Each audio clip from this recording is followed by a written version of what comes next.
After the Tirumala Tirupati Devasthanam board decided to issue disciplinary notices to about 18 employees alleging that they were in fact indulging in non-Hindu activities, the entire issue has taken on a political turn as well. We saw the TDP General Secretary and Andhra Pradesh Minister Mr. Nara Lokesh saying that the action of the TTD is very much in sync with the policy of his government, and they want to protect Sanatana Dharma and therefore support in every way the move of the TTD. On the other hand, we have heard AIMIM Chief Mr. Asaduddin Owaisi, who is alleging that the Chandrababu Naidu government as well as the BJP are taking a dual kind of a stance, or rather diverse stance on religious institutions, asking why they are treating Hindu temples differently from the Muslim religious institutions. And he says when they are saying that only Hindus need to be recruited to Hindu religious bodies, how come non-Muslims are being allowed to be recruited to the Central Waqf Council or even the state Waqf boards as well.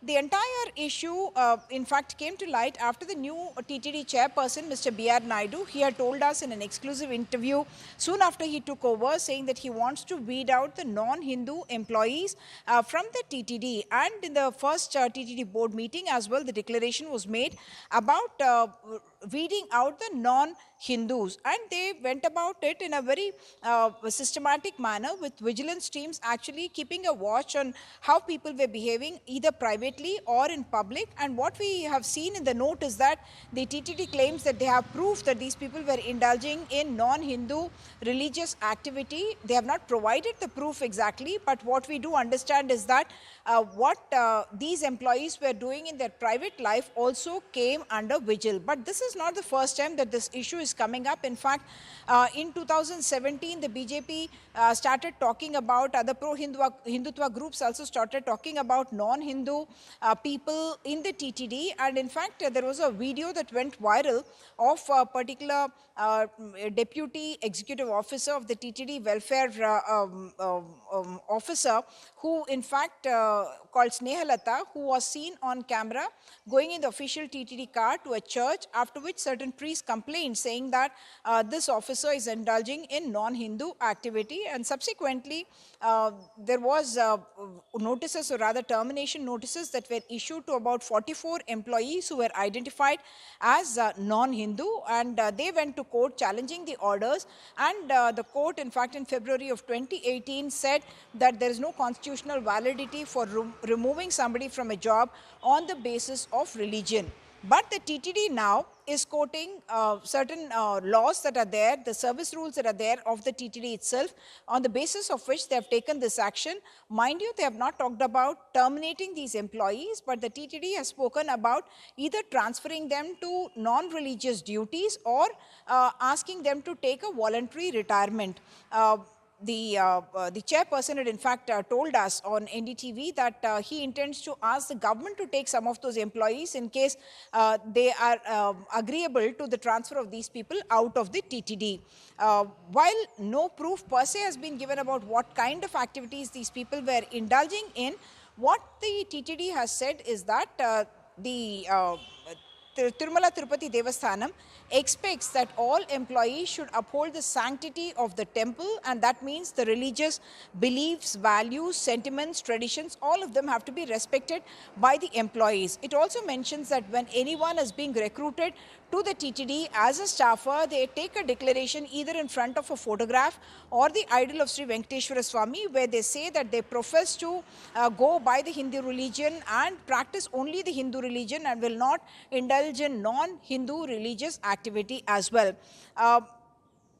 What I must point out is that there is also the TTD Act, which has been amended 3 times to bring in this fact that only Hindus can be recruited to the TTD institutions or TTD administered institutions. In 2007, the service rules were also amended to ensure that only Hindus are recruited to any position, any appointment made by the TTD administered bodies. And therefore, these 18 names that we are seeing are people, we are told, who were recruited between 1989 and 2007, when the service rules came into force. So therefore, all these people are people who have served the TTD for almost 20 years or more, and therefore with a very, very long service record as well. And some of them may have been deputed for religious activity at the temple. And now the new order says that they cannot do either religious activity at the temple or participate in any fairs, functions, or any kind of religious procession that may happen. In all of that, they will be kept away from it. What we also understand from that list is that most of these people, in fact, are either lecturers teaching in the institutions that are run by the Tirumala Tirupati Devasthanam, or they are nurses, drivers. So people who are not in religious activity directly, that is what we understand from the list itself. There is also one more provision that we need to talk about. This is about Rule 3 of the AP Charitable and Hindu Religious Institutions Act, and that rule says that the body will have the right to bring in service rules, and that could include saying that only Hindus should be recruited in these kind of institutions, and that was something that was upheld by the High Court in November of 2023, and of course subsequently November 2024 when the TTD board met, that is when the final rules came into play, and after which these notices have been issued to these 18 employees who are now having the option of transfer out of any religious duties or even opt for a voluntary retirement service. This has, of course, started a debate across the country among all religious institutions, and the provisions of the law that can support this requirement of many of these religious bodies, that only someone professing the same religion or having allegiance to the same religion should be working for that religious organization, and only then will the sanctity of the institution be maintained.